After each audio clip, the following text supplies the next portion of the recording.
Good, good. They don't know you and I are in this universe yet, so hopefully I'll have some time to explain. I'm not your husband, and he's not the one you know.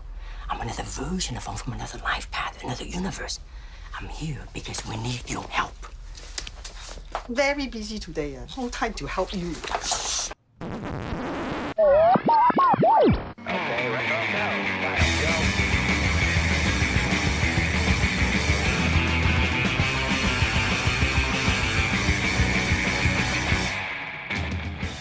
Hello and welcome.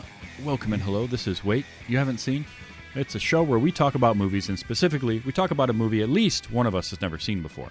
I'm your host, Travis, a.k.a. TV's Travis. This is episode number 253, and our movie this week is 2022's Everything Everywhere All at Once. And here to talk with me about it, because he had not seen it. In fact, he told me that he was waiting to come on the show to watch it. It is Searanex. How you doing? Doing good, and glad to finally be back on the show and not be talking about John Wick. I mean, That being said, John Wick is now streaming on Netflix, and I have been rewatching it. Of course. So, But it is nice to have you on here to talk about something a little different, just a little bit different from John Wick. just a little bit So okay, what did you know about this prior to watching it for the show?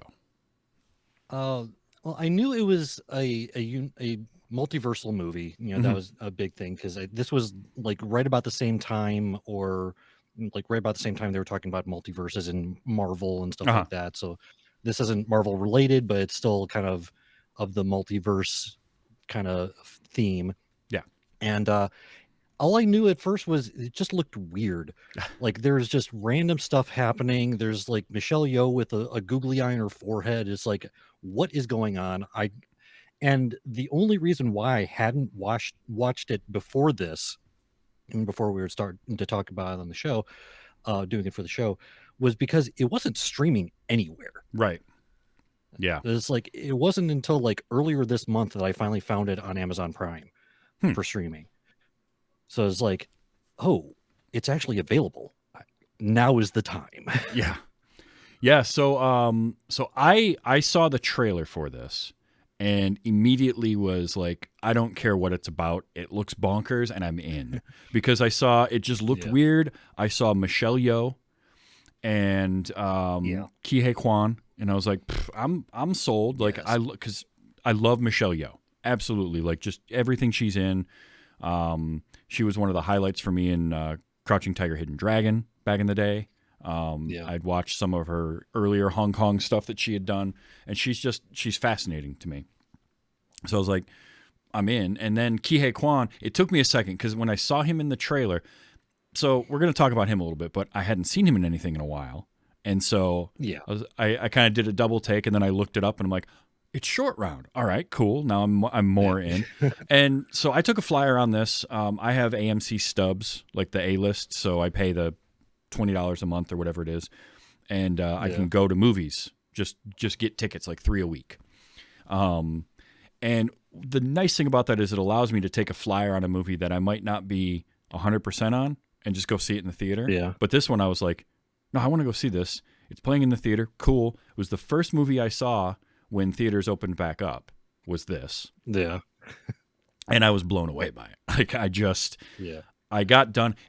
I had no idea it was going to be 2 hours and 20 minutes long, but I didn't care. Yeah. I got done with it, and I walked out of that thinking that was amazing. And it was one of the best movies I saw in 2022. Hands down. So when you mentioned it to do on the show, I jumped at the chance because I just want to talk about it again. It's just crazy. It's such a weird, crazy idea. Yeah, and that's actually one of the reasons why I suggested it, is because I knew that it was like when it came out. I know, you're in Frog Pants Network and everything like that, and I heard through that you really loved this movie. And when I looked through your back catalog of your shows, it's like, wait, he has not talked about that. Oh, that's the one we're doing now. Yeah. So yeah, I started watching it, and then I remembered all this. It's like, wait a minute, I should hold on to this for the show. So glad to finally talk about it. Yeah, and it did. It swept some awards too. Now, It is Oscar season, so it actually wasn't planned for us to do an Oscar pick like this necessarily, but it's timely that we are because we are in Oscar season. Now, the Oscars, the Academy Awards, you can take them or leave them. Some people don't put any stock into it at all. Some people, it's the only thing they think about when they think of a movie.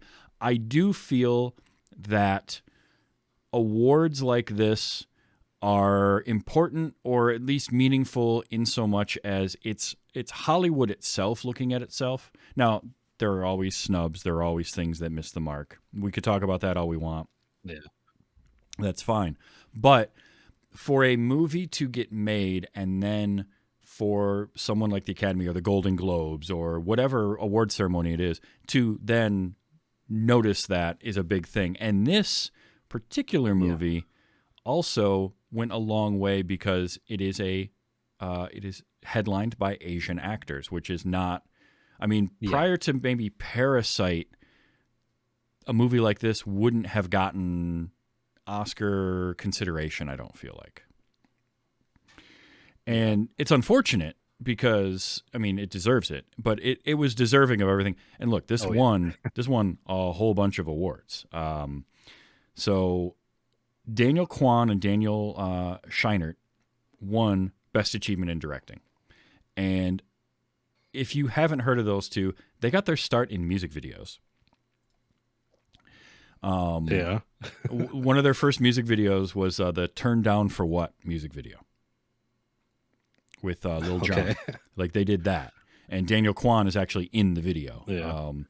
But they went on to do their first film was Swiss Army Man, which I will admit I have not seen yet, but I have heard a lot of good things about, and it's one that I want to because it's another one of those movies that, again, it's got Daniel Radcliffe and Paul Dano in it. Daniel Radcliffe plays a farting corpse, effectively.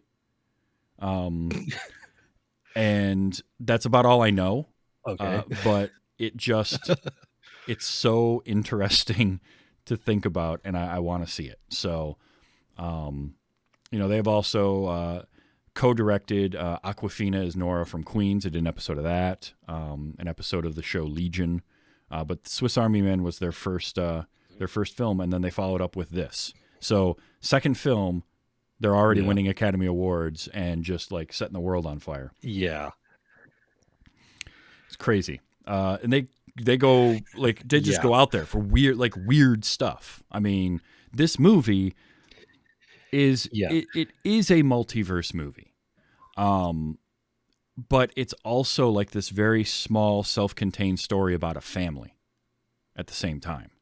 And dealing with all sorts of stuff. So it's just like this movie did so much in 2 hours and 20 minutes that you almost have to watch it more than once to really start to take stuff in. Yeah, and it's just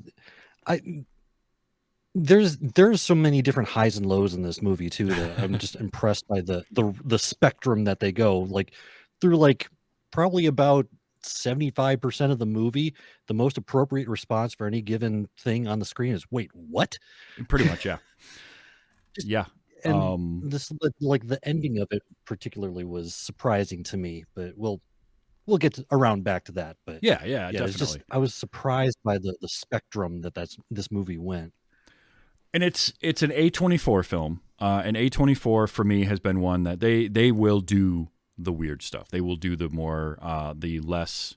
They're not a studio in the sense of like they're doing studio films. They're doing more risky type of movies, which also means it's going to have a smaller budget. Believe it or not, this movie was made for, I've heard, according to IMDb, it's estimated around $14.3 million for the budget for this movie. I've heard as much as maybe 25, but that's it. And this does not look like a movie made for under $25 million at all. And I'm reading some of the trivia here as well. All the VFX for this film was done by 9 people, including the 2 directors. Yeah.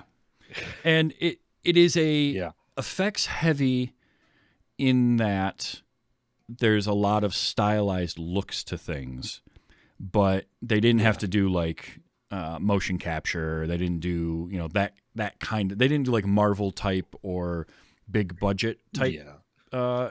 visual effects. But the thing was, they did so much with so little in ways that were really smart. Like, for instance, the shots where Evelyn would be like getting knocked back and going through all the different worlds.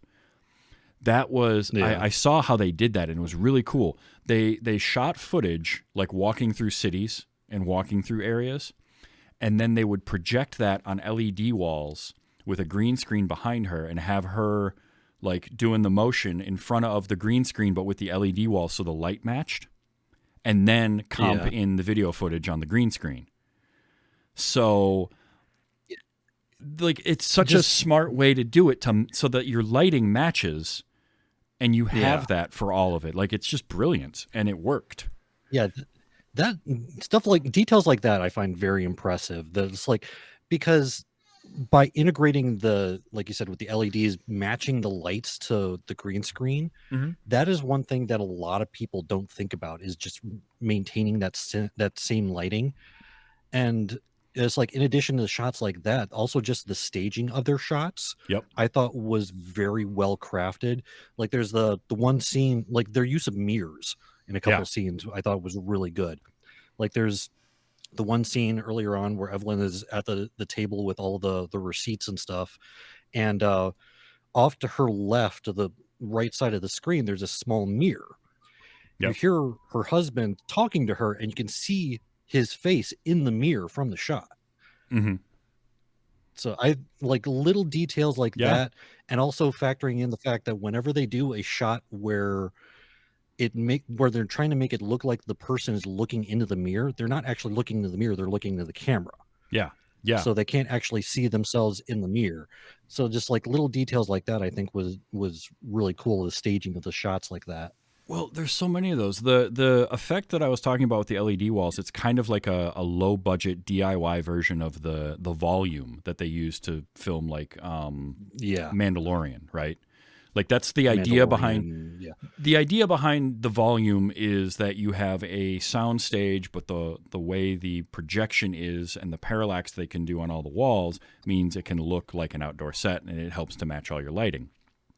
They took that, scaled it way down, and used that, and then they would do simple things like just putting a light on a ring and rotating it to get the different shadows, looks, and even sometimes going through different color gradients on that light as it was moving around. Just gave it a really cool look without having to be super expensive to do. And then, the choreography was great. There was just a ton of Jackie Chan, Hong Kong cinema influence in this, which I loved. And Michelle Yeoh did those. It seemed very Jackie Chan choreography style to a lot of the fights and scenes like that. And I thought that I immediately picked up on that as soon as I did like any of the first fight scenes. And it's like, oh, this, because I also read some trivia that the part of Evelyn was originally scripted for Jackie Chan. I could see that. And then they ended up kind of subverting that expectation by having the wife be the main character, the strong lead in Evelyn, and having Waymond be the kind of background character, the support character. I definitely think that was the right choice, going with Michelle Yeoh instead of Jackie Chan, though. I think it would have been a much different movie if it was reversed. I think I agree with you. It was the right choice. And I think because the story ends up being about Evelyn, Joy, and Waymond. Those are your three main characters. That's the three, the family at the base of the story. So you have Michelle Yeoh as Evelyn, Stephanie Hsu, I think it's pronounced Shu. It's HSU. So I may mispronounce that. I apologize. She plays her daughter Joy, and then Huy Quan plays Waymond. And those three are the core of the story. And I think you're right in having Michelle Yeoh be Evelyn. There's so much emotional weight that she brings, and the mother-daughter relationship I think is really important, because we've seen a lot of stories with father-son, And in Yeah. action movies, we see a lot of father-daughter relationships. Usually as, daughter is kidnapped or daughter is in trouble, father saves. Is Yeah. the typical one in sort of an action type movie. But this one was great because it's not a bad relationship, but it's not a good relationship either. Yeah. And there's just this But emotional weight that Michelle Yeoh brings, and especially having then her daughter have been born here, and so she's much more assimilated to sort of the American culture, which adds an extra layer of stuff between the two of them, right? And you still got Evelyn is from China, and she still has a little bit of that, but she's open-minded and she doesn't judge, and she's a lot better. But like there's that friction there. And then Waymond is just like the nicest guy. Yeah. Which plays an important role throughout the Mm-hmm. movie. That kind of culminates again to the ending. But yeah, it's I think it does subvert a lot of I think at least a couple tropes right off the bat with, like it starts off, pretty quickly you find out that Waymond is trying to file for divorce. Yeah. Which is not a common thing in movies, as far as I know. Not really. A lot of times it's the wife trying to divorce from the husband. This time it's the other way around. And usually something like filing for divorce is like the plot point of the movie too, where this is important, but it's kind of secondary to everything else that's going on. And I like. It's not the driving force in it. Yeah. Yep. So that was already a good way to go about it. Yeah, Waymond is, for me, it's interesting because you have these three characters, right? And we learn Joy. All right, first of all, if you've made it in this far, you should know we're going to spoil the hell out of the movie. So strap in, get ready. If you haven't seen it yet and you don't want to be spoiled, go find it. It is streaming on Amazon Prime right now, at least for the next few days, I know. Yep. So there's that. But you have these characters, and what we learn is that there's a multiverse. And I liked the way. Yep. So, okay, multiverse movies are very divisive right now. I have found, like some people are just tired of the. Some people don't like them, think that that's a bad storytelling sort of device, which I understand. Part of that is that people don't like the way Marvel and DC use multiverses because the way it's been used in comics a lot. Yeah. And it's sort of just this get out of jail free card, right? Like no characters, there's no stakes because you can just find the same character in another universe and bring them back or whatever.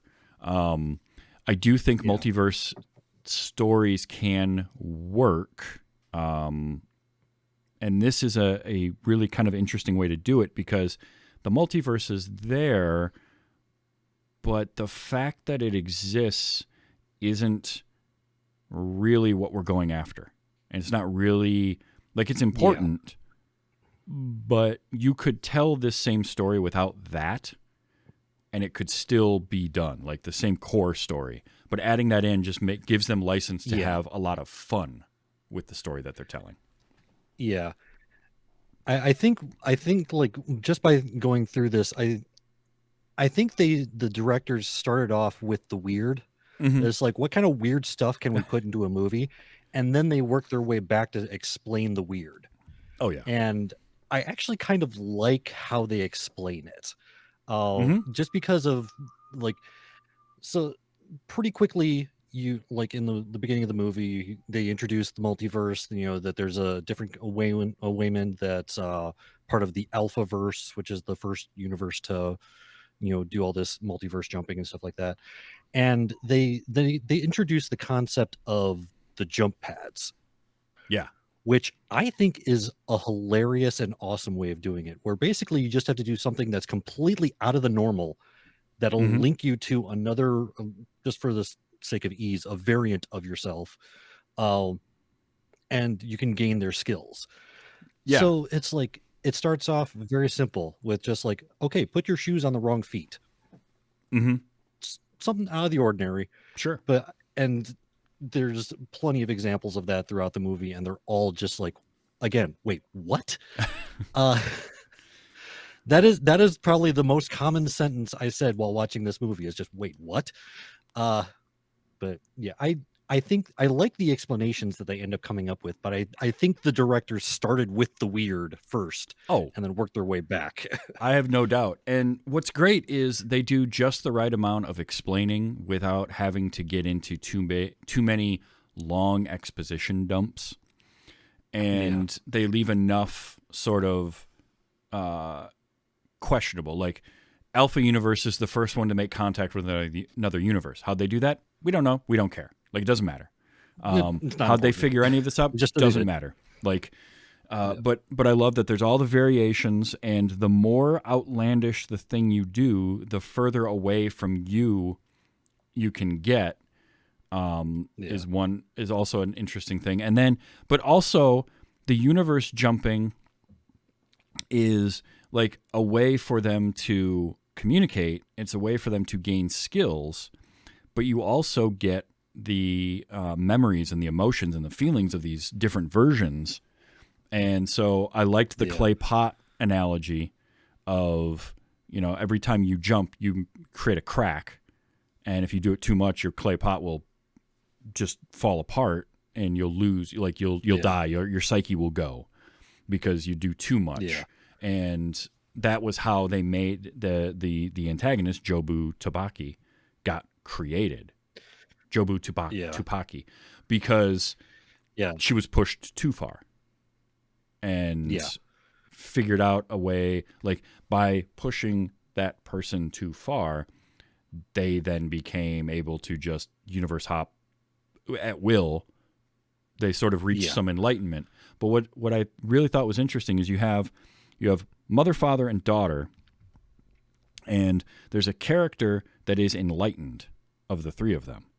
And when you're watching it, the first thing you think is that it's Joy, because we find out that Joy is Jobu Tupaki, and she is the one that can just you find that out pretty early on. Yeah, and she can just go universe to universe, and she's figured out that all the universes are just rearranging of the same matter, and so she has the ability to just do whatever she wants in any of them, which makes for a really fun character because, number one, she always looks different in like every shot you see of her. She's dressed differently, like her costuming kept changing, her makeup, all that kind of stuff. But also, like, she just does whatever because she can. But well, then the story goes along, and you realize that Waymond is also an incredibly enlightened character in his own way, because he has figured out, and there's this whole section where he talks about kindness and gentleness that he has and why he does it and how it's his form of fighting, which just like that was such a profound moment. So I kind of jumped a little bit ahead there, but it was in my head and I had to get it out. I'm gonna wait, because that's one of the big points I want to make is the ending. Definitely. We'll work our way to that. We'll circle back to that. But I love, like, it starts off, we've just got Evelyn and Waymond own a laundromat, and they're getting audited. Her dad is in town. Her dad, played by James Hong, by the way, which I giggled so much when I saw him the first time in the movie theater, because I just love him. He's great all the time. Plus his introduction is fantastic, where he's just standing there, in his pajamas and boxers, just like, where's my breakfast? Hair's all out to the sides, and he's just like confused. Oh, it's great. So they're getting audited by Jamie Lee Curtis, who plays Deirdre. Deirdre. And Jamie Lee Curtis is fantastic in this too. Oh, she's just, one of the things you can tell is everybody is having so much fun making this movie. Yeah.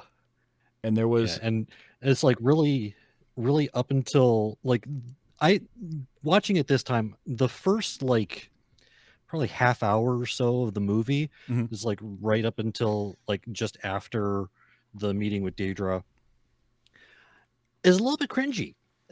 sometimes it's a little bit difficult to watch just because of like how awkward the exchanges are and stuff Oh, like sure. that.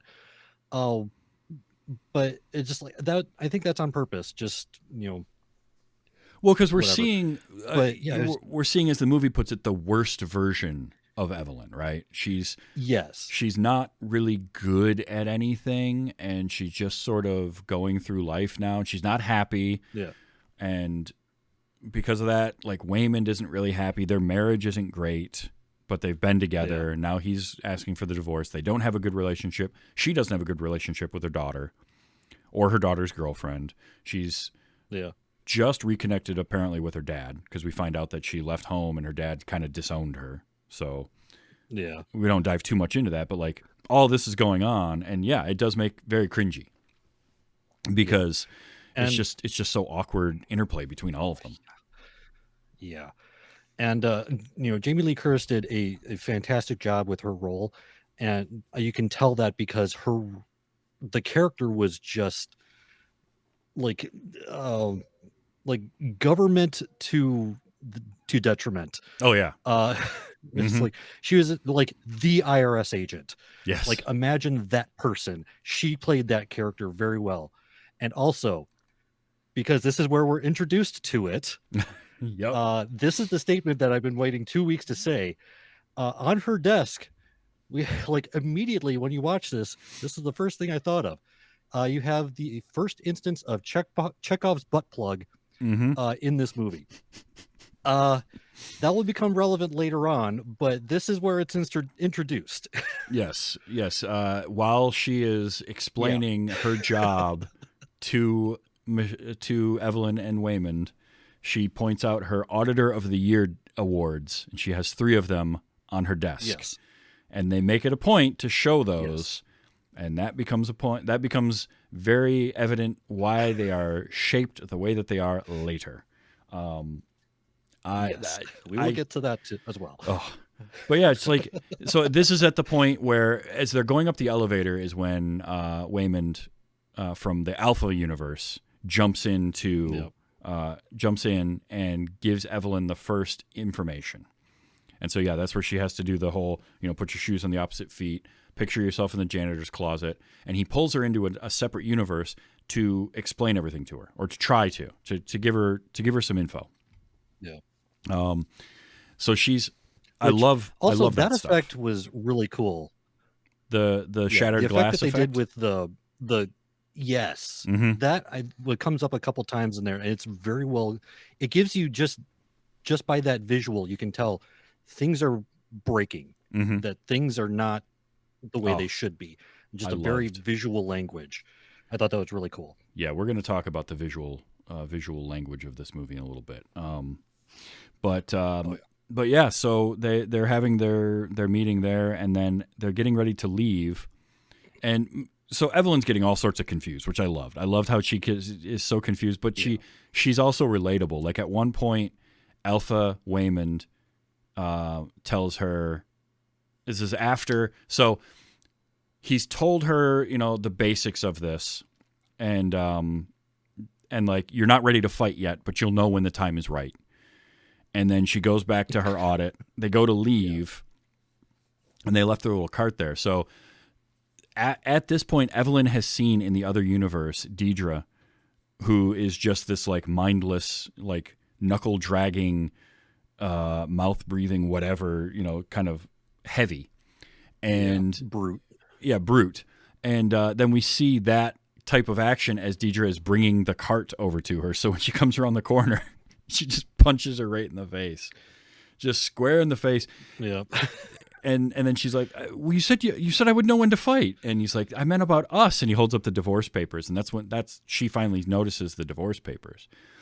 So now security gets called, and this is our first action scene, and it is brilliant because we get our first instance very of Jackie Chan. Oh yeah, yeah. He beats the crap out of 4 security guards with a fanny pack. Fanny pack. Yep. After eating some chapstick. Yeah. That was his way to verse jump to get the skills for that. But it was a wonderful action. Some of those scene. are just brilliant. Yeah. Well, and I had forgotten when I was watching it again that most of the movie takes place inside that IRS building. And you think about it being a multiverse type of movie, but they really kept it contained to like the apartment in the laundromat, the IRS building, and then the white room where Jobu has her thing that she's showing people. That we learn when Evelyn meets Jobu, and she takes her to the thing. She took a bagel and put everything on it. She made an everything. Yes, literally the quote unquote everything bagel. Yeah. Yes. Which again was just another one of the ones like, wait, what? There's so many things, things it could have been, and it's the literal everything bagel that is potentially going to ruin the multiverse. Which is 100% they came up with that idea and then fleshed it out from there. They're like, ooh, it'll be an everything bagel. That's brilliant. How do we make that work? And then they build a story around that. But yeah, they try to leave, and they're stuck in the building. We get various action sequences. The first part of this movie is the part 1 everything, which is about maybe an hour and 20 minutes. Like something like that. Which that's one other thing I was surprised about, because I had known when Brian Ibbett saw this, he mentioned that there are 3 different parts. There's everything, everywhere, and then all at once. And I was surprised by the lack of parity with the different sections, because like we just said, everything is the first part, and it's an hour and 20 minutes of a 2 hour and 20 minute movie. So it's already over half, and we have 3 parts. So, but everything. That first part of the movie lays out so much, and it has so many iconic moments in it.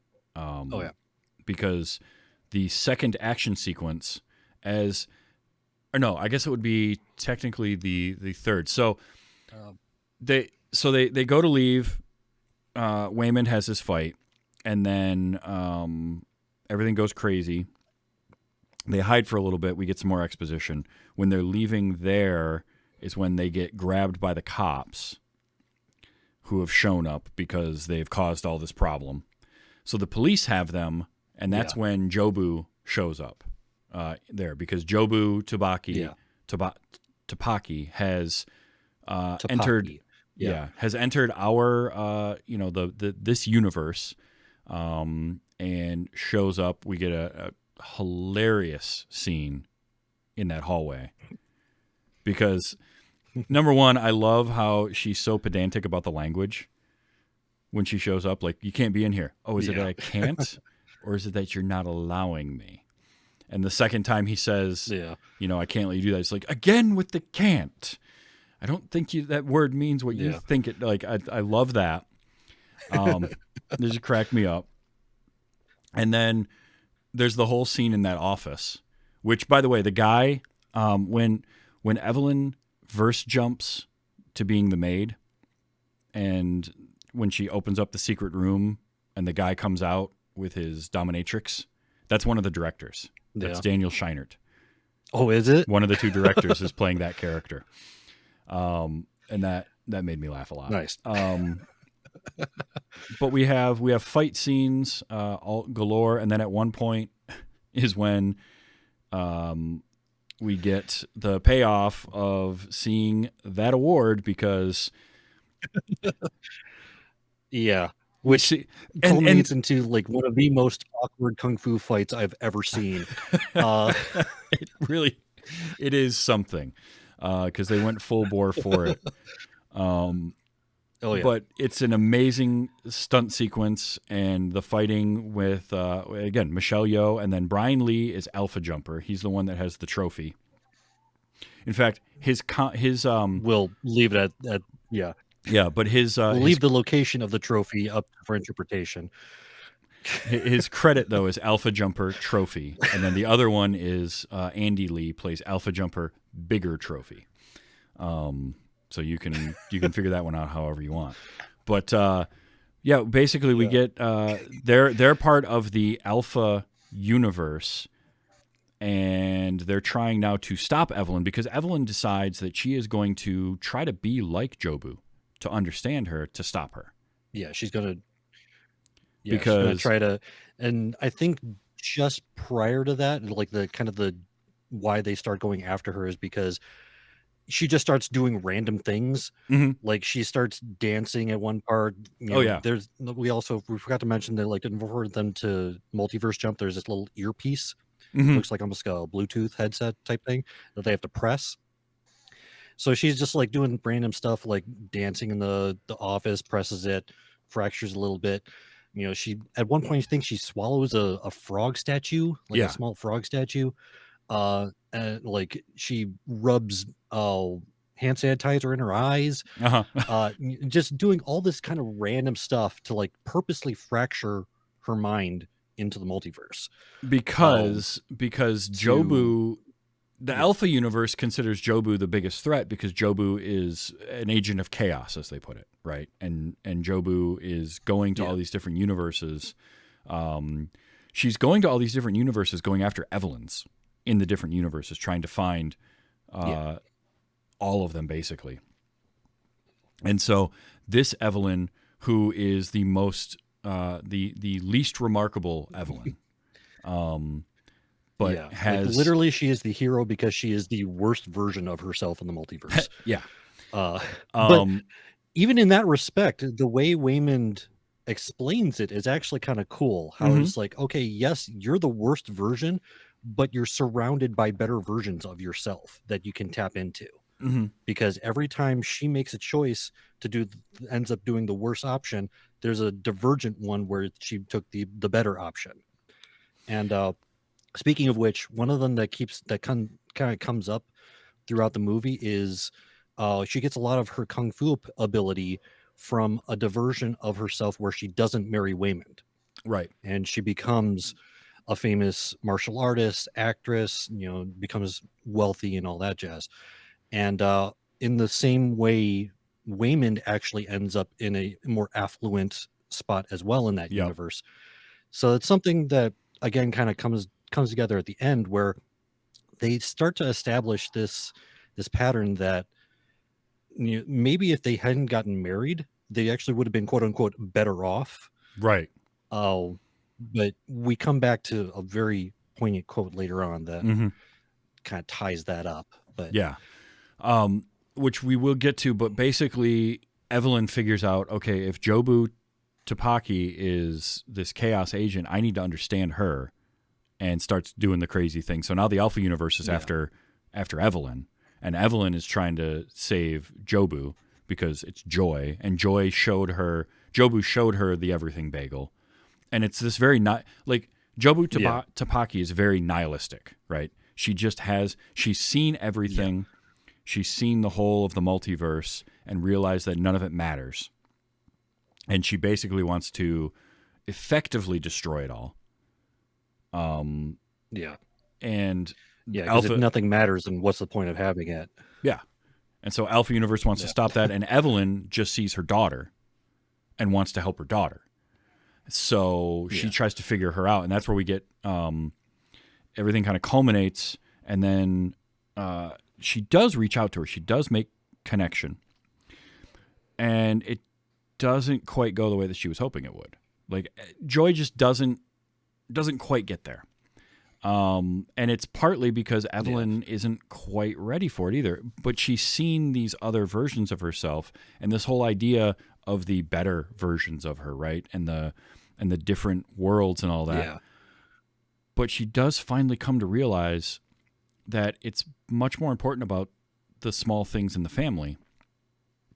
And so as we come to the end is when, things start to go in that direction, and they sort of figure out like, this is more important. And that's where we start seeing, and I loved how they used the universe of where Evelyn and Waymond did not get together, and she becomes very successful as the one for Waymond to give his speech and to give his whole thing about the kindness and all that, because that's the perfect version of him. Like this is the most successful Waymond we've had.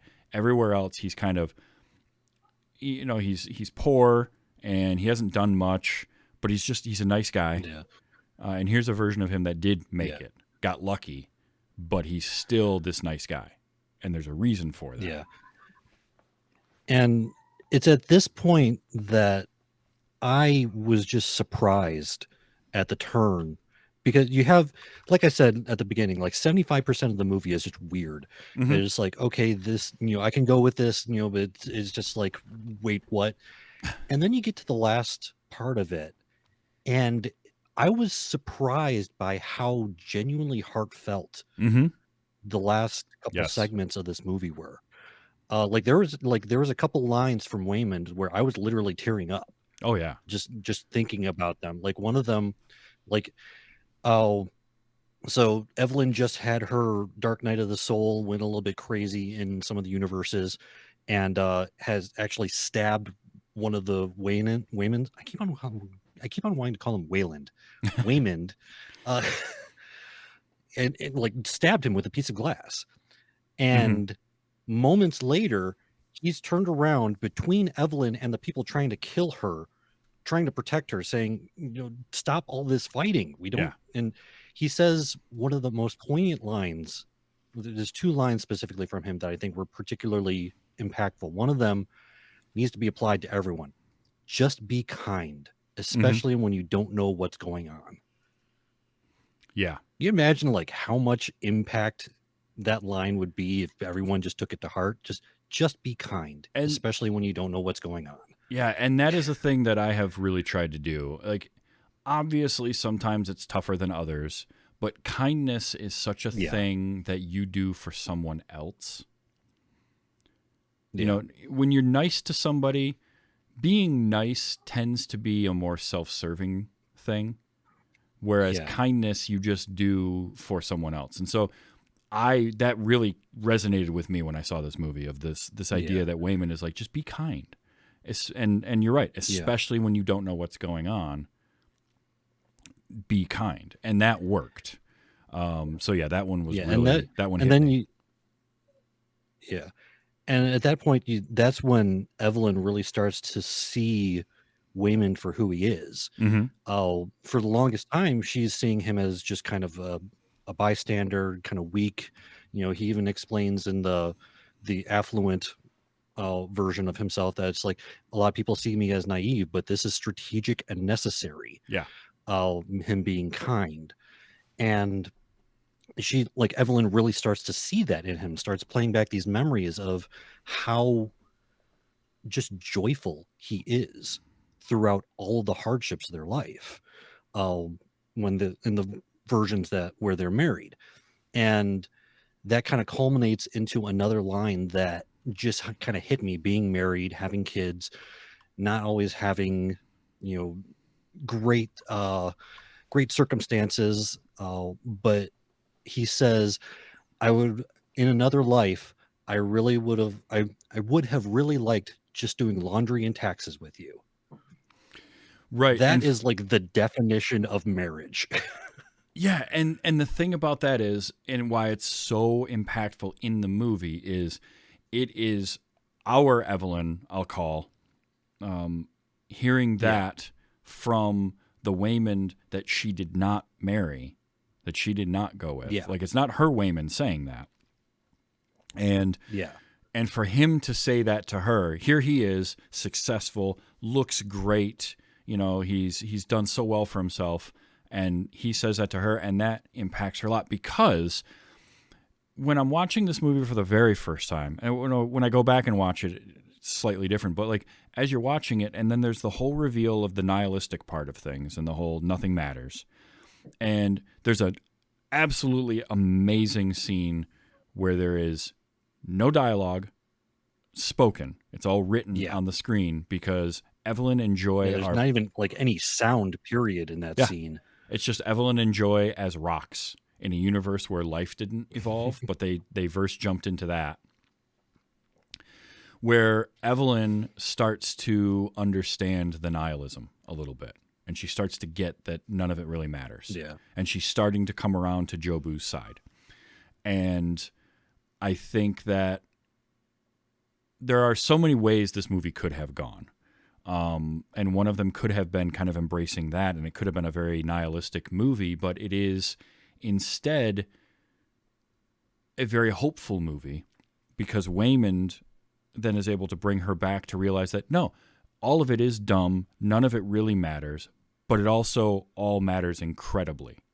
And it's those small little things between them that matter. Like, it's this idea that yes, Evelyn didn't become all of the things she thought she could be, or Joy isn't what Evelyn wanted her to be, right? It's because there's kind of that can happen with your kids sometimes. You can sort of project and put these expectations on the kids of, like, instead of the kid becoming who they are, you can fall into the trap of trying to make the kid who you think they should be.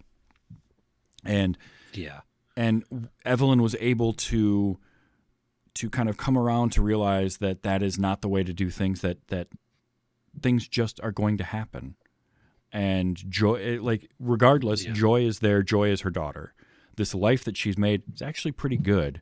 She doesn't have it so bad when you really sit and look at it. And it's just the idea of, like, enjoying what you have, living in the moment, being present in what is going on.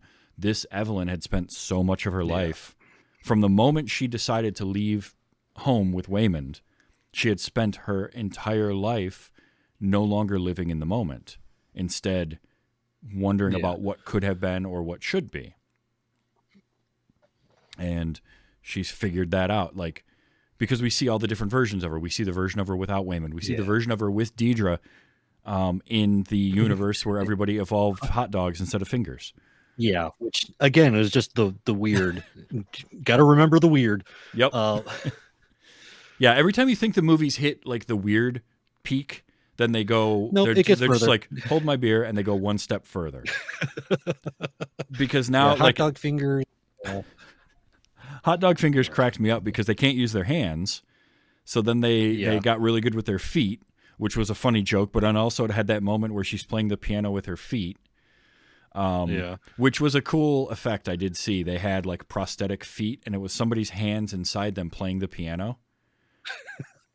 And they just had, like, a puppeteer kind of above moving the feet around as they're playing the piano. Like, it was such a weird looking shot, but I love that. But I love a movie that'll embrace the weird. So, sorry, go ahead. Yeah. And I just wanted to, it just reminded me, like that plays a role because they have to use their feet so often, she's able to use that variant of Evelyn to, like, push people away without having to use her hands. Mm-hmm. It's actually kind of surprising, like, some of the variants that she pulls from for certain skills. Yeah. Like, the backtracking a little bit when they're in one of the fights where they're getting tear gas thrown at them. Oh, yeah. She multiverse jumps into a variant of herself who is a singer. Mm-hmm. And you're thinking, it's like, okay, why a singer? It's like, specifically, she was, like, blinded as a kid and thus, learned how to sing because of it, because life. And it's like, why is that beneficial? It's like, well, she has great lung capacity. Yeah. Because she's a singer. And it's like, that plays a role. It's like, then she multiverse jumps during the fight into a sign spinner. It's like, okay, how can that help? She grabs a riot shield, spins it around. Like, they even have a legitimate Captain America throw. Yep. I love that. Yeah, that was great. So it is kind of cool how they can pull from different variants, like what skills they pull. Mm-hmm. So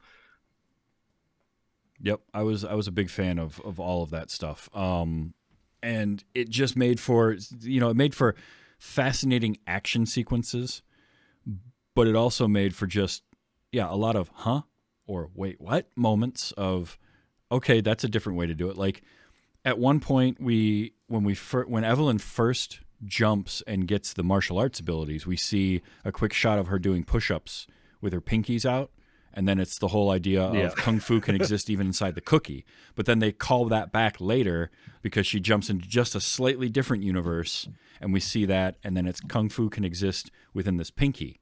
And then she flexes and has, like, just a huge pinky muscle, and now she's got super strong pinkies. Like, again, it's such a silly type of moment. I love the Yeah, I love the was it the Smash Brothers home run bat sound effect on Mhm. one of the guys a couple times, where it's just like that just high pitched noise when she uppercuts someone with her pinky. Uh, Yes, again, embracing the weird. absolutely. Um, did you have a favorite of the like weird moments? Was there a favorite one for you? Uh, Because there were so many of them that just as made me laugh. there, like one of the gags that I really liked that they did at least two times was her mispronouncing Jobu's name. Yes. So it's like there's at least two of them. There's also Juju Tabuti Yep. and Juju Chewbacca. Yep. Uh, I may have captured and a then couple of those. finally I'm the not sure. third time. Okay, good. I you are a professional for capturing those. I would have expected nothing less. Uh, but it's like in regards to the weird. Oh, it's difficult to top the the the kung fu fight with the trophy 1 and trophy 2. Uh, I mean, it's difficult to yes. top that. I can't. It's Yeah. that's very memorable, right? There's memorable Yeah. shots in that one specifically, but Yeah, there which I were, kind of want to forget at times. but you won't. You never will. Um, No, they're stuck there now. I think for me, a couple of the things that stood out the most, that obviously the Kung Fu Pinky, just because it was just this ridiculous, like Yeah. zoom in, dolly in, close up shot, and then just a pinky flexing, and it has like a huge, what looks like a bicep in it, which just killed me. And there was another one, and I just lost what it was, but it was hilarious. Oh, Rakakuni. Rakakuni was great Yes. because here again is great writing, right? Because you set up a joke and she's already mispronouncing a whole bunch of stuff, right? She's calling, Yeah. Juju Tabuti and all this kind of stuff. So when she's trying to remember Ratatouille and explain to her, Wayman and Joy, that they're puppets and they're being controlled, and she's like, like the movie with the chef, and he's Rakakuni. And that's a great joke in itself, right? Because Yeah. everyone knows, like that movie was big enough. You're gonna know what that is. It's the whole, somebody can't remember the name of a movie, but also misremembering a name completely. And then they pay it off later by her jumping into a universe where she's a hibachi chef at like a Benihana, and the guy over there is doing a great job, and you see him turn around and there's a little raccoon tail coming out of his cap. Yeah. Not figuratively, or a literal raccoon tail coming out of the back of his, Yep. like a ponytail. And it becomes a thing where we get that whole universe where it is a raccoon and it's Rakakuni. And I absolutely lost. Like, of all of the silly, dumb things that go on in this movie, that one was the one that was like, that took the joke and it just put the cherry on top of it. Like, you made the Rakakuni joke, you paid it off by giving us literally her jumping on top of him, the guy at one point, grabbing his hair like the raccoon and having him run down the street because they needed to get his raccoon back to him. Like, it was so good. Yeah. Like, I just, and then, go ahead. And then also, like, in addition to like the stuff with Waymond about the end of, like, not only does she start to see his kindness and his joyfulness throughout their life, but then like the final kind of action fight sequence, she says she's not going to fight anymore. Mm-hmm. She says she's going to fight like he does. Right. So she's not fighting, like, she has to go through this entire staircase full of people trying to kill her, basically. But she's doing it in such a way that it benefits them. She's like giving them joy through the power of the multiverse. Yes. It's like she pulls two of them together and they're married. And they, happily, they're in their gown and, tuxedo on the staircase all of a sudden. And then the next guy like turns a grenade into a perfume bottle that has the perfume that his wife used to wear. so it reminds him of his wife. Mm-hmm. You know, and all these other different ones that loved it's like that. they get through all of them, and all of them are not only alive, but they're actually happy. Mm-hmm. So just fighting all of these people with literally with kindness. Well, and it's great because she's using Jobu Tapaki's abilities. She's gained basically those abilities, right? But instead of doing them for chaos and nihilism, she is doing the kind version of it. She's doing kind of the opposite. So yeah, I loved that. Yeah. I absolutely loved that. Yeah, I just remembered where I was actually going with that, relating back to Rakakuni. There's a sequence where, she's going through these different multiverses, trying to help out people in those multiverses as well. One of them is the Rakakuni guy, and he can't run fast enough. He ends up falling down, Mm-hmm. and that's Jobu tries to reinsert some of the nihilism, saying like, "See, everything's just going to fail at some point. Yeah. So why even try?" And then, like, to counter that, she picks him up, starts running back toward, because the raccoon's on a truck driving away. Picks up the guy, runs, throws him onto the truck, and is able to reunite him with his raccoon.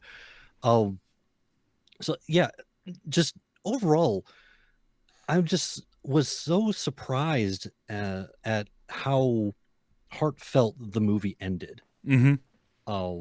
How so much of the movie is either weird or nihilistic, and then you just get like genuine heartfelt kindness and like reunification of a family.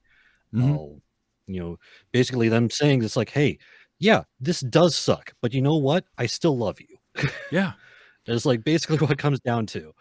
And it's just how much it parallels to marriage and family and stuff like that, yeah, sometimes it does suck, but sometimes what we consider to be the better life, quote unquote, isn't the best life.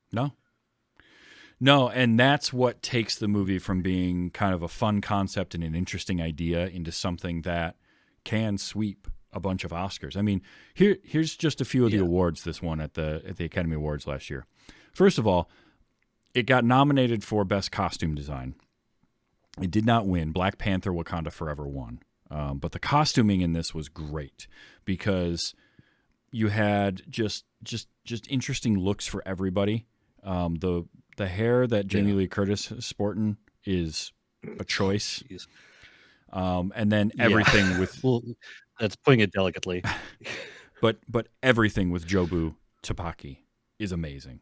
Her every look they put on Stephanie Hsu is just phenomenal because they're just one is more ridiculous than the next, and then by the end of it, she's just this mishmash conglomerate of all of them. I thought was really great, but it also won for film editing, and it totally deserves that because the editing of this was insane. I love match cuts. Match cuts are one of those things. Like, I'm a sucker for a long take. And I'm a sucker for a real good match cut. Edgar Wright does great match cuts in his movies. If you watch any of them, he's throwing those in there all the time. And this had so many of them in there. And they were so well placed. I mean, the movie opens on that shot of the mirror of the three of them singing karaoke. And it's the moment we see that family at its happiest. They're all happy just there doing karaoke in their apartment. And then it match cuts to an empty mirror. And then something happens in the mirror, kicks down, and we see the rest of the room. I loved that. So the editing absolutely deserved the award that it got. Just editing, Paul Rogers all through it just did amazing work. We got Best Original Screenplay, and it wasn't like it was. Yeah, that's deserved. Yeah, and it was up original against, is definitely a descriptor for this movie. Like, you've got a Steven Spielberg script for The Fabelmans. You've got Martin McDonagh's Banshees of Inisherin were up for the award. But, it's just insane how good the script was. And then the Daniels won Best Directing. So their second feature film, they're taking home an Oscar for directing, and deservedly so because they were amazing. But you also, like, they pretty much swept the acting. They got Best Best Supporting Actress for Jamie Lee Curtis. And Stephanie Hsu was also nominated. Best Supporting Actor for Huy Quan, who, again, hadn't acted really in 20 years. Like, he hadn't had a screen role in major role in 20 years. He had kind of given up. And he gets started as Short Round in Indiana Jones and the Temple of Doom. Yeah. And he does The Goonies, which also, first of all, if you're not following Film Joy on YouTube, you should be, because Mikey Newman does amazing, and everybody at Film Joy, they make amazing content, but he does video essays. And I watched his video essay on this, and one of the things I learned watching it, which was amazing, was you know who Huy Quan's agent was that got him this role? The kid that played Chunk in The Goonies. And he's still friends with Sean Astin and Corey Feldman. Like, the Goonies actually stuck together, which is awesome. And then Michelle Yeoh wins Best Actress, in a leading role. Again, deservedly. Mm-hmm. So it's just like, and it won Best Picture. It was the Best Picture winner for last year. So, like, it deserves all of that. And it's because of that ending. That last 20 minutes, the All at Once Part 3, where everything gets brought together. Because up until then, like, it's a really fun movie. The first 2 hours of this movie are super fun. They're goofy. They're just like a whole lot of, huh? What is going on? Why would that work? All of that. Yeah. But then it brings this, and it also has the the nihilism to it and all of that kind of stuff. And then the movie just turns and says, oh, but hey, here's a hopeful ending. Here's a good thing. She does get through. Evelyn gets through to Jobu Tabaki, right? She gets through to Joy. And they don't have just like the hunky-dory, oh, mom, you're great. Oh, daughter, you're great. It ends on like, no, look, we have troubles. Things aren't easy. I'm going to probably say the wrong things, but I would still much rather be here with you. Like, of all the choices I've had. And that's the thing. That's what finally gets through to Joy. Is Joy's like, there's all these options out there. All of this is meaningless. And Evelyn's like, there's all these options out there, and I'd rather be here. This is where I want to be. Yeah. And that brings it home. Yeah, and I agree that if it wasn't for that ending, the way that it turned it around like that, it would have been a completely different. It would have been a fun movie to watch, but otherwise just kind of forgettable. But with that ending, where it turns the nihilism around and says, like you just said, it's like, we're gonna have trouble. That's family. That's what we do. Yep. Having that hopeful ending at the end of it, because I knew Evelyn was going to quote unquote win. Sure. That's just par for the course. But the way that it happened, I thought was very, very poignant, very profound. And that ending made the rest of the movie. It just elevated everything else that happened prior. Yeah, 100%. And just the performances. I mean, everybody in this is top notch. And Michelle Yeoh had said at one point, I was reading about that this took her out of her comfort zone. She's like, I was suddenly doing comedy, physical comedy, action, horror, every single genre packed into one, and jumping in and out of it. And it was such a gratifying experience. She had waited. She's like, I've waited for a long time to see a script like this because, as you get older, and it's a bummer about the film industry in general. And it extends beyond, I mean, it's the film industry, but then it's also film audiences. You see somebody in a movie and you immediately equate them now with that character. And it's really hard to break out of that box if you don't do it early, right? Like, if you're not, obviously Daniel Day-Lewis can do that because he's just so picky about the jobs that he would take. But if you're not, if you don't break out of that box early in your career, then you get typecast into, and those are the only offers you will get. And actors don't always want to do that. Now, you can certainly do that, and I have nothing against an actor that does. Is like, look, Jason Statham has made a hell of a career for himself playing a lot of very similar characters, and there's nothing wrong with that. If that's his comfort zone and that works for him, it's great. But you do want to see, and I'm sure actors want to do something a little different every once in a while. And this was her chance to do that. I'm glad, because the longer it goes, the harder it gets. Yeah. And one example that I was kind of surprised how well it's turned out is Daniel Radcliffe. Oh yeah. Like he did like his entire childhood up until like late teens, early 20s, doing one thing, playing one character. Yeah. And then once he's finally done with that, some of the stuff he's done after that are just like, you would not expect it. Like Guns Akimbo. Yeah. Yeah. Well, like I seen him in that. It's completely divergent from what he's done before that. So he had the good fortune to be cast in a series of movies that made so much money, right? So at a young age, he was able to get financial stability to the point where he could then choose what he wanted to do for the rest of his life. And as an actor, because even during the filming of the Harry Potter stuff, I remember he was in a play. I remember seeing ads for like a play he was in with a horse. Equus, I want to say it's called, or something. But it was some weird play, but it's like, whoa, Harry Potter's getting naked on stage, because this is when he was like 18. But like he doesn't really have a desire to be in like mainstream movies. He wants to do these weird art pieces, and he can do that because he was very, very fortunate to get cast early on and then take that money and run with it. And good on him. Like you love to see that, because it is a job, and you hope to see it. It's why you see actors do certain movies and then they do their small. Ryan Reynolds will do these bigger budget movies, and then he can take some of the money from that and help to produce a smaller picture. You see that a lot.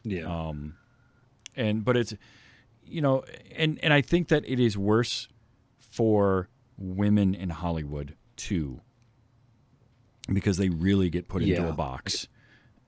And so like Michelle Yeoh to get to do something like this and to have so much fun with it and to go in all these different directions like that, it's great. I love that. And she's wonderful. She's absolutely wonderful in it. Her comedic timing is amazing. And like just all of it. It's just so great. I enjoyed this movie so much, and it was so much fun to watch it again. Yeah. I did record again. That's why I chose this movie, is because I knew it was one that you really enjoyed. Yes. I did capture some audio though, and I'm sure you probably want to hear some of it. Not as much as I had planned on. Some of that was time related. I just didn't have enough time to capture every piece of audio, or plus we'd be here for another hour. It would just be like this half of the movie. Yeah. But also like some of it is in context and or like just difficult to kind of parse out. Sometimes like and also with other audio going on. Bits of it that are in Chinese.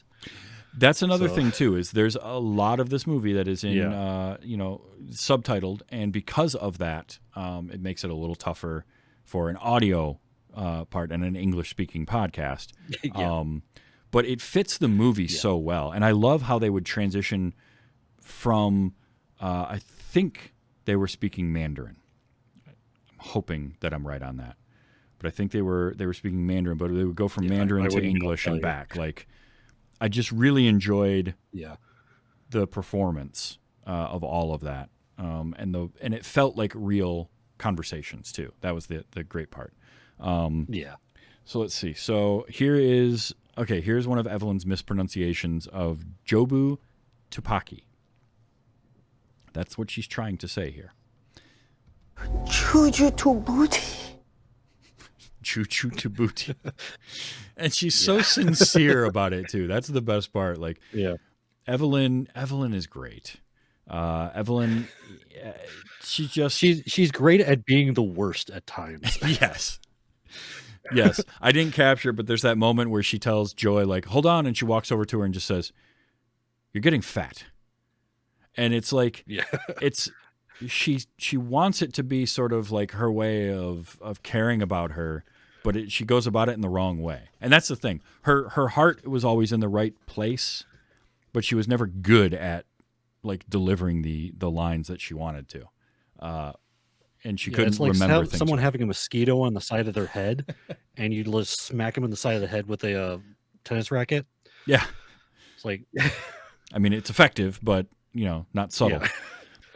yeah. Let's see. This one is called Clothes. I think I remember what this is. Here we go. Your clothes never wear as well the next day. Your hair never falls in quite the same way. All right. So, do those two lines sound familiar to you when you were watching it? Oh no. No? Okay. So I might have missed the reference. those are exact lyrics to a song. Hang on. I will find it. It was a song called Absolutely, in brackets, Story of a Girl by 9 Days.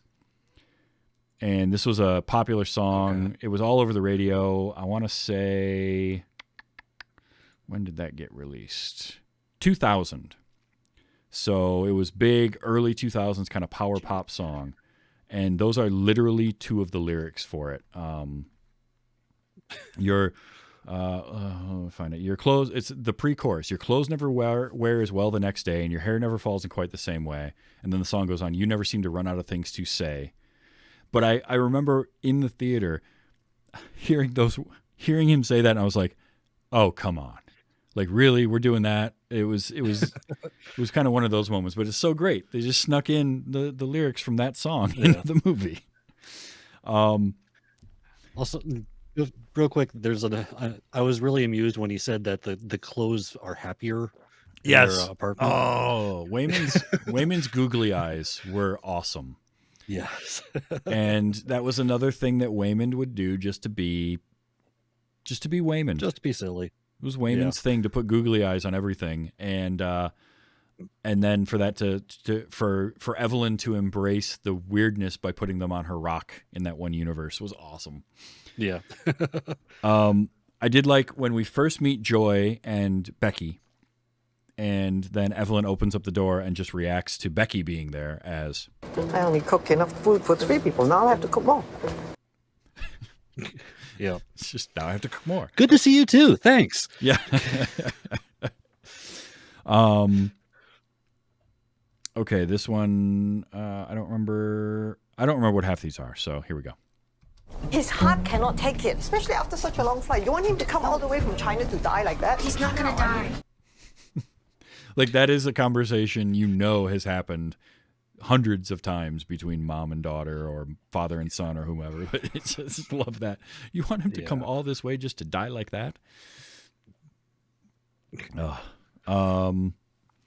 There was a couple times where they'd use matched lines between characters.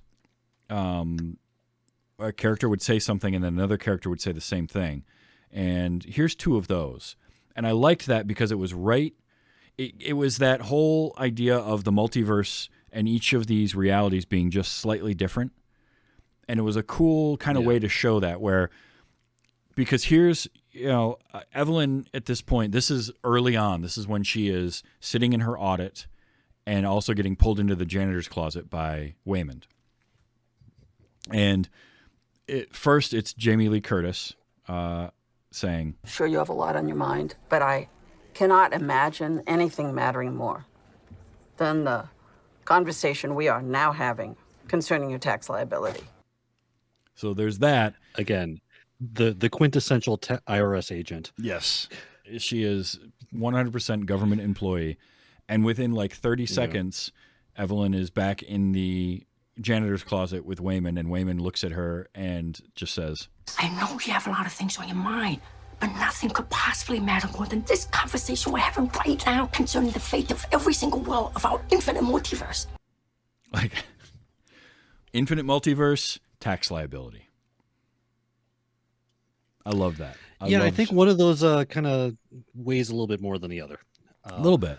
But also, like, I just love the juxtaposition of that. And, like, both of them, both Deidre and Waymond, are steadfast in how much they believe what they are saying. Like, that is the thing about Deidre that works, is she is the quintessential IRS agent, but she also firmly believes that what she is doing is the most important thing possible.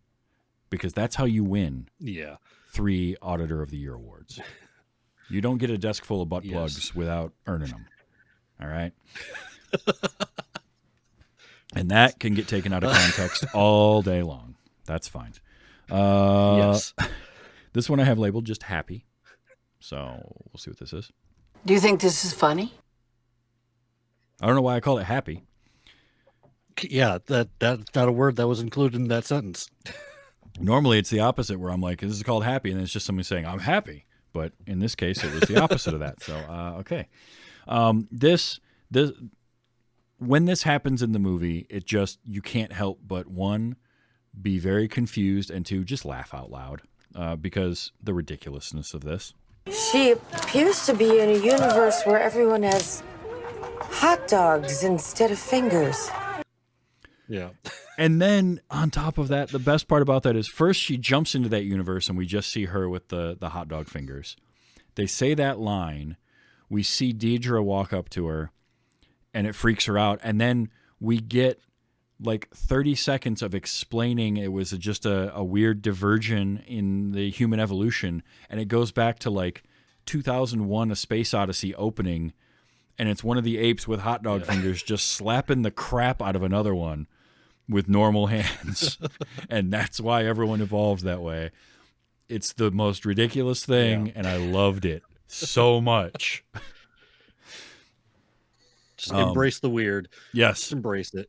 Look, those are words I live by, is embrace the weird, and I'm here for it.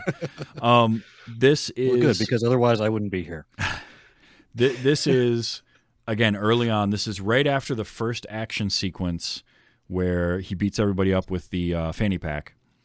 And then he's talking to, it's Waymond talking to Evelyn, and it goes like this. Now, you can either come with me and live up to your ultimate potential, or lie here and live with the consequences. I want to lie here. The timing is so good, and it's exactly the response that Evelyn would give. I want to lie here, and just lies down. That's also probably the response that I would give too. In fact, I'm pretty sure I've done that before. It's like, okay, so I can either work out and make myself harder to kill, or I can try to take a nap. We're going nap. Yep. And it's just, that was such a relatable moment. Nope, just gonna lie here. Yeah. Yep. Let's see. Here's another one that's just Jobu Tupaki. Jobu Tupaki. Oh, okay. That was Deidre saying it in one of the alternate universes. I think I just liked the name. Just having this on a soundboard is great. So I want to keep that. But yeah, I agree with Evelyn at that one point where she says, "You're just like, now you're just making up sounds." Do you mean this? Jobu Tupaki. You're just making up sounds.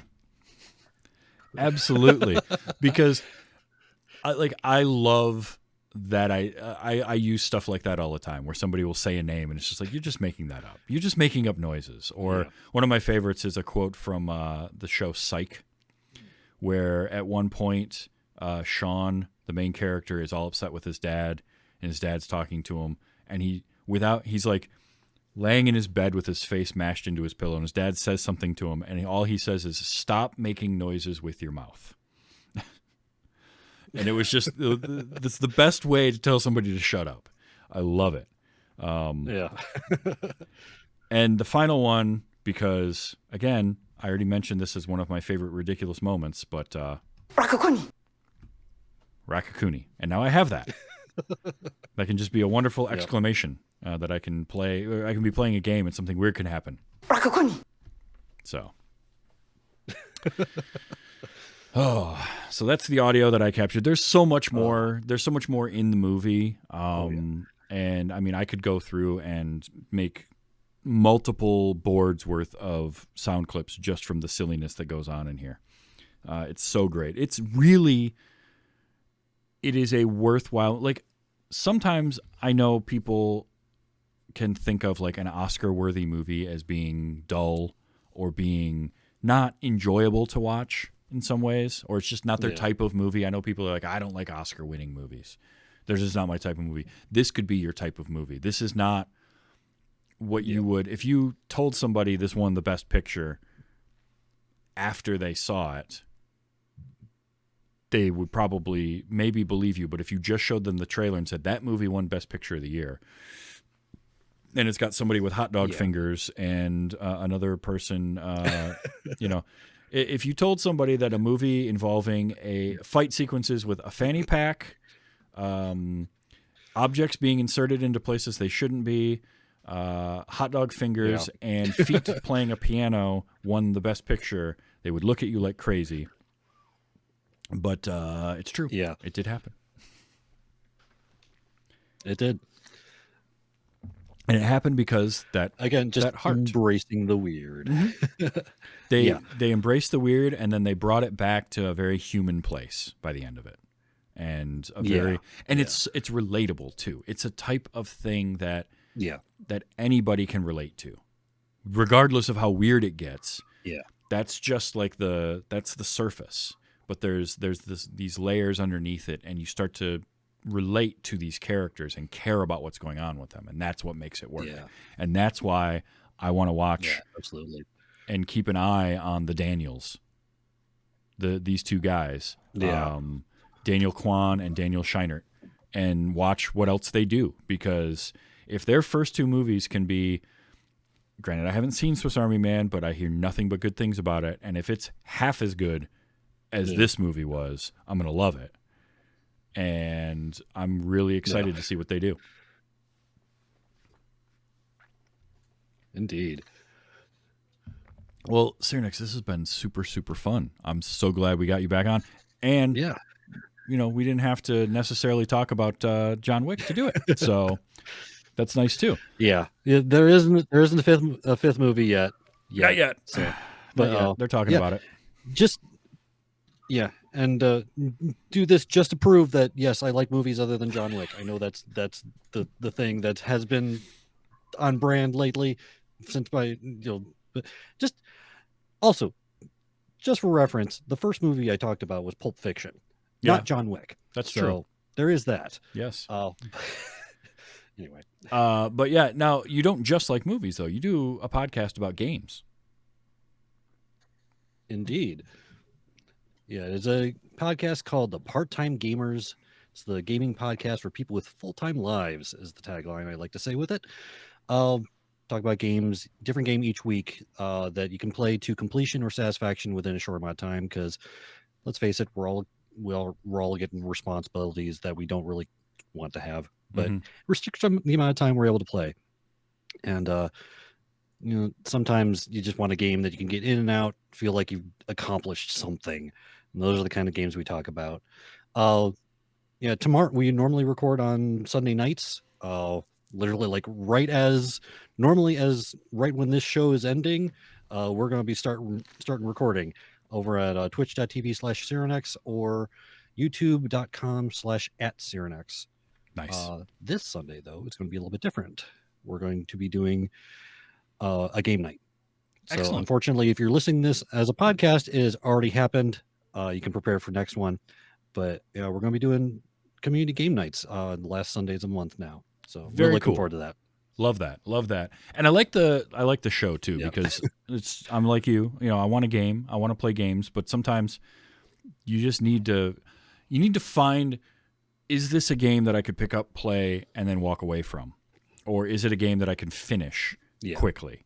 And I love focusing on that, because it's easy to focus on the big AAA games and say, oh, you get 150 hours in this game. Like, I love Baldur's Gate 3. It's amazing. It's the best game I played in 2023.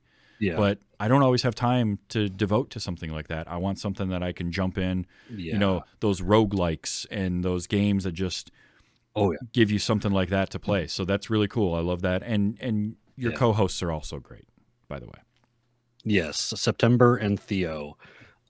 Actually, repping the America's Next Top Podcaster. Nice. Where all of us were competitors. Yeah, I get to work with them. I probably should remember to mention them more often. I apologize for that. But yes, September and Theo are my co-hosts. We 3-man the show, and yeah, it's a blast talking with them. Hopefully all three of us should be there tomorrow, and just having fun playing games. Excellent. I really enjoy doing the show. So very, very cool. Well, I enjoy you doing that show, and I also enjoy you coming on this show. It's always a pleasure to have you on. I record typically Sunday nights, as you said, 8 p.m.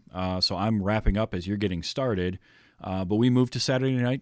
It's a little easier for you to not have to try and do double duty, even with community game night. So if you ever, I do appreciate that. Absolutely. So you can always, and if the show is recorded on a different night, the live stream is still happening. So just keep an eye on all of the social medias, which you can find me on all of them as TV's Travis, or go to tvstravis.com, join the Discord, and you'll always get the live, the go lives there, as well as just chatting and all that kind of stuff. tvstravis.com also has links to merchandise and the Patreon for this show, which is patreon.com/WYHS. You can support the show financially for as little as $1 an episode, or you can support the show by just listening. You can support the show by telling other people about it and your friends, whatever. I appreciate all of it. It's super, super great, everybody that listens. Next week, I have the hosts of the Everything I Learned from Movies podcast, and they're getting me to finally watch a movie that I should have seen a long time ago, but I haven't. It's a little movie starring Sylvester Stallone called Cobra. I'm going to see Cobra for the first time next week and talk about it. So that's going to be a lot of fun. I can't wait for that. Nice. Because I love me some 80s cheese.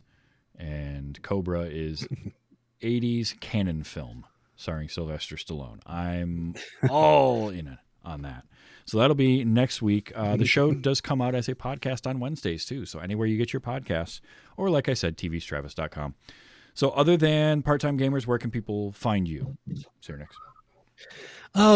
Usually look for Searanex on the socials. I'm on Twitter. I'm still going to call it Twitter because that's what it is. Same.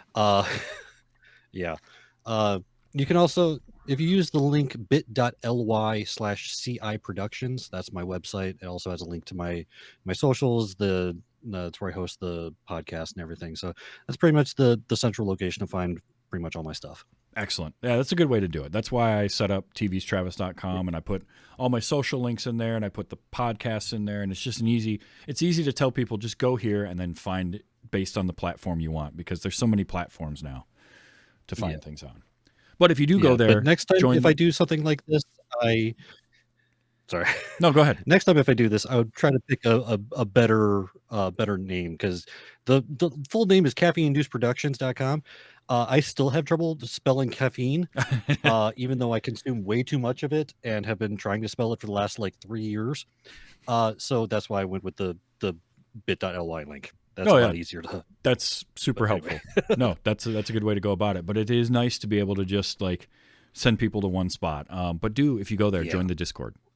The Discord's fun, and I want to get that. I want to help cultivate that, because I love the community aspect of Discord and the smallness of it. It's a social network, but it's a social network you can have your little pockets in. So go to tvstravis.com, find the Discord link, join up, come hang out, talk with some like-minded people. We talk about all sorts of stuff in there. There's been a lot of talk lately about Highlander, because there was more news given about the Highlander reboot coming, as well as your boy is going on a Highlander retreat this summer.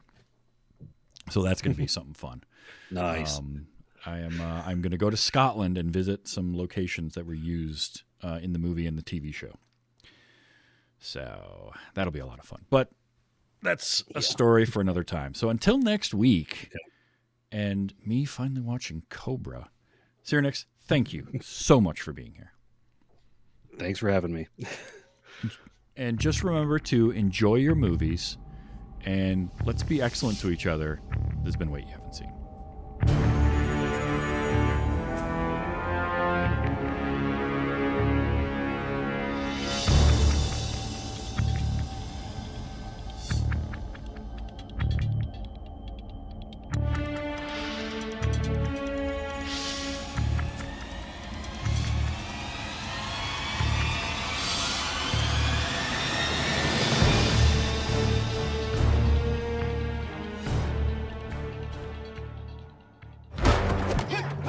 Oh my god, he's trying to stick it in his butt.